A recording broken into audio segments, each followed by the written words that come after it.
Berikutnya akan kita bahas mengenai perolehan properti plant dan equipment seandainya perolehannya tidak menggunakan cash, tetapi menggunakan aset yang lain. Seandainya perusahaan itu memperoleh PPE dengan menggunakan aset yang lain, maka harga perolehan yang kita kenakan pada PPE itu adalah sebesar fair value dari aset yang kita serahkan, ya, jadi sebesar nilai wajar dari aset yang kita serahkan, atau sebesar nilai wajar dari aset yang kita terima. Ya, kita ambil mana yang lebih ambil mana yang buktinya lebih baik. Ya, jadi bagi yang kualitas informasinya lebih baik, itulah yang kita gunakan. Tetapi seandainya sama-sama baik, ya, sama-sama bagus, level informasinya sama, maka yang kita pakai adalah yang paling atas tentu saja. Ya, yaitu adalah sebesar fair value dari aset yang kita serahkan.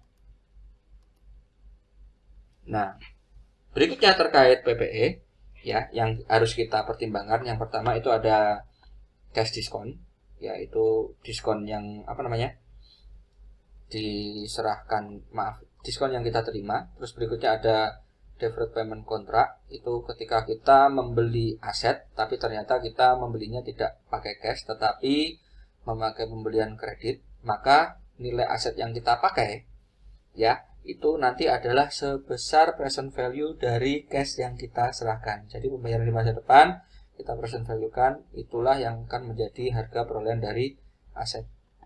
Nah, berikutnya untuk lump sum purchase, ketika kita membeli asetnya secara berkelompok, ya, maka asetnya nanti harga perolehannya akan kita alokasikan dengan menggunakan rata-rata tertimbang dari harga wajar relatif dari aset tadi. Oke. Nanti mungkin ada latihan di mata kuliah PAKM.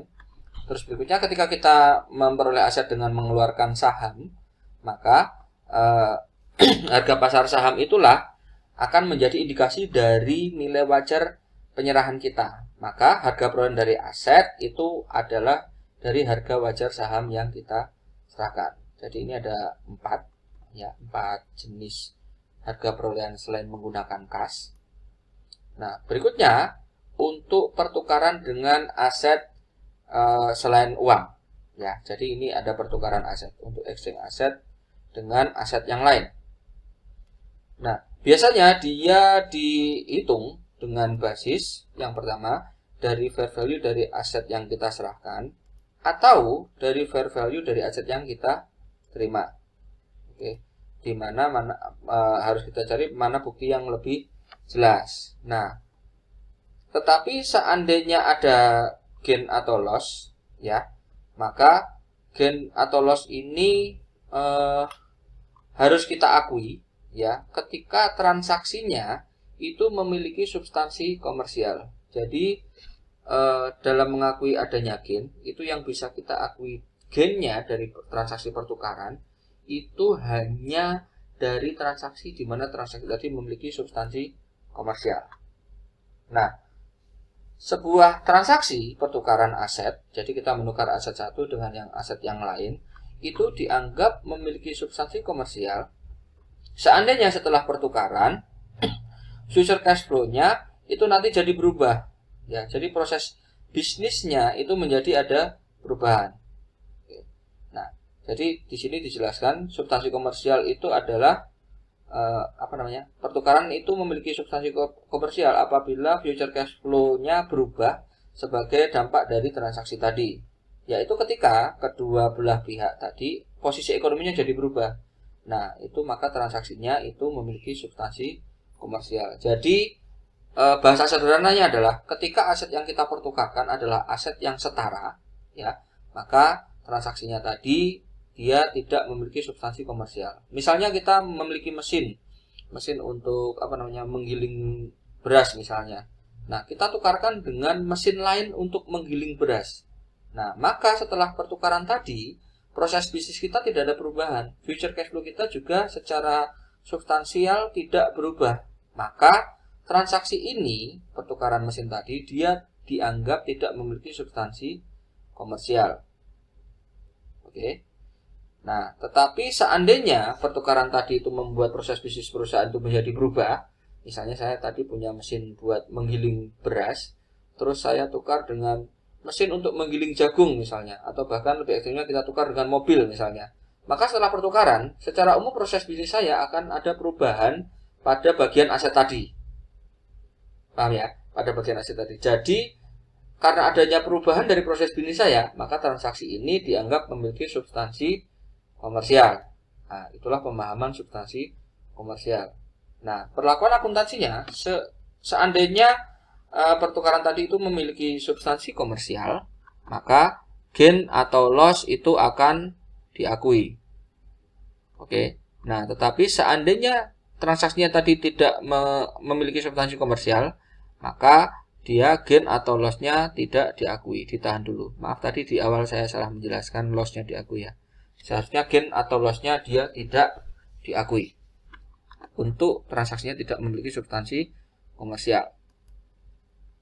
Nah, ketika perusahaan ini rugi dari transaksi pertukaran ini, terus dia transaksinya tidak memiliki memiliki substansi komersial, ya, maka perusahaan loss-nya tadi harus diakui karena transaksinya ini memiliki substansi komersial.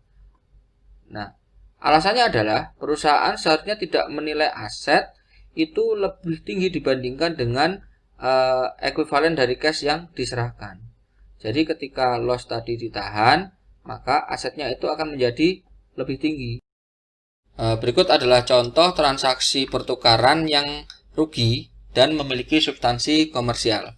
Misalnya, Information Processing PA itu menukarkan mesin bekasnya dengan mesin model baru kepada J-Road Business Solution. Oke, nah pertukaran ini memiliki substansi komersial. Mesin bekasnya itu memiliki book value sebesar 8.000 euro. Ya, itu cost-nya adalah 12.000 dan akumulasi depresiasinya adalah 4.000 dan harga wajarnya itu adalah 6.000. Nah, sementara mesin model baru ini dia memiliki harga daftarnya, dari daftar harga itu ada 16.000. Nah, terus kemudian sama perusahaan tempat dia menukar itu mesinnya J-Road ini dia dikasih trade-in allowance atau dinilai ya. Jadi mesinnya itu sama perusahaan dinilai 9.000 ya. Jadi karena mesinnya dinilai 9.000 ya, maka si J-Road itu hanya perlu menambahkan cash dari transaksi pertukaran tadi sebesar 16.000 dikurangi 9.000 atau sebesar 7.000. Oke, jadi list price-nya 16.000, terus kemudian trade-in allowance atau mesinnya sama perusahaannya tadi dihargai 9.000, jadi si J-Road hanya perlu membayar 7.000. Nah, jadi yang dibayarkan cash-nya adalah 7.000, sementara fair value dari mesin yang kita pakai adalah 6.000. Nah, seperti teori yang kita pelajari tadi sebelumnya, nah, nilai mesin itu akan kita, nilai sebuah aset itu akan kita nilai sebesar fair value dari aset yang kita serahkan. Ya, jadi sebesar fair value dari aset yang kita serahkan. Jadi pada transaksi ini, aset yang kita serahkan ada dua, cash sebesar 7.000 sama mesin sebesar fair value-nya berapa? 6.000. Jadi pada transaksi ini mesin yang baru akan kita nilai ya, cost-nya itu sebesar 13.000. Jadi nanti ini kalau kita jurnal akan kita jurnal equipment yang baru itu sebesar 13.000, terus kemudian kita kredit akumulasi depresiasi sama equipmentnya, totalnya 8.000 dan selisihnya nanti loss-nya akan kita akui 2.000. Loss ini yang kita akui itu adalah sebesar penurunan dari nilai wajar dibandingkan dengan nilai buku. Jadi nilai bukunya 8.000 sementara nilai wajarnya adalah 6.000, maka kita dianggap memiliki loss disposalnya berapa? 2.000. Terus kita serahkan cash berapa? 7.000. Nah, berikutnya ketika untung. Oke. Ketika untung terus transaksinya memiliki substansi komersial. Nah, perusahaan biasanya itu dia mencatat harga perolehan dari non monetary asset yang diterima in exchange ketika dia ditukarkan dengan aset yang lain itu adalah sebesar fair value dari aset yang diserahkan. Nah, ketika dia memiliki substansi komersial, maka ketika ada gain ya, ketika nilai aset kita ternyata naik, maka gain tadi harus langsung diakui. Contohnya Interstate Transportation Company itu menukarkan truk bekasnya dengan semi truk ya, dengan semi truk. Nah, terus kemudian truk yang baru tadi ya, itu memiliki book value, truk yang lama memiliki book value 42.000, costnya 64, sementara akumulasinya 22. Nah, terus kemudian Interstate Purchasing Agent ya, dia itu sudah berpengalaman di pasar bekas ya, itu menghadirkan bahwa truk tadi itu menurut agennya tadi harga pasarnya ya, nilai wajarnya itu adalah 49.000. Nah, selain kita mengetahui informasi ini, ternyata dari pertukaran dengan mesin baru tadi, nilai mesinnya tidak diketahui ya, di nilai wajarnya berbeda dengan data yang tadi. Cuma di sini kita mengetahui bahwa perusahaan nanti juga harus membayar 11.000, sedangkan fair value dari mesin yang kita tukarkan, ya truk yang kita tukarkan itu adalah 49.000. Maka dari transaksi ini kita bisa mengetahui ya, cost dari truk yang baru itu adalah sebesar 49 dari truk yang kita tukarkan. Tadi nilai wajarnya 49 ditambah dengan fair value dari cash yang tentu saja nilainya sama dengan cash yang kita serahkan atau 11.000, maka totalnya akan menjadi 60.000. Maka kalau di jurnal nanti akan menjadi seperti ini. Kita akan ya, ini memiliki substansi komersial ya, jadi truknya nanti kita akan jurnal sebesar hitungan kita tadi 60.000, sementara kita akan mengkredit truk dan akumulasi depresiasi 64 dan 22. Nah, dari transaksi tadi kita juga akan menyerahkan cash 11.000 dan kita akan mengakui adanya gain dari disposal truk sebesar 7.000, di mana gain ini tadi adalah selisih dari fair value 49 dan book value truk yang lama 7.000.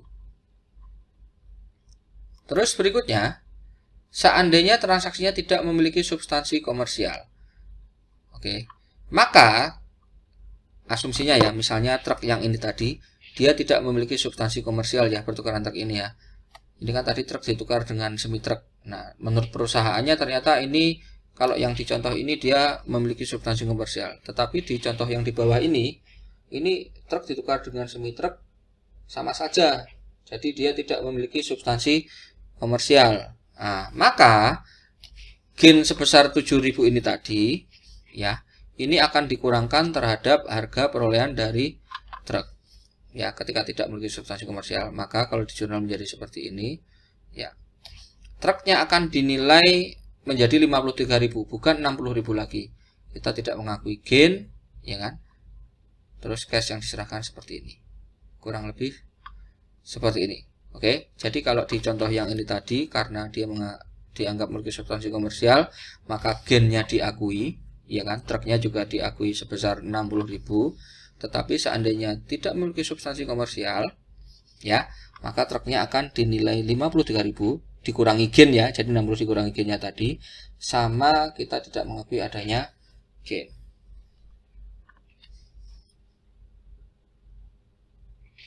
Nah, terus berikutnya ini adalah resume dari pertukaran aset dengan aset yang lain ya. Ini contoh.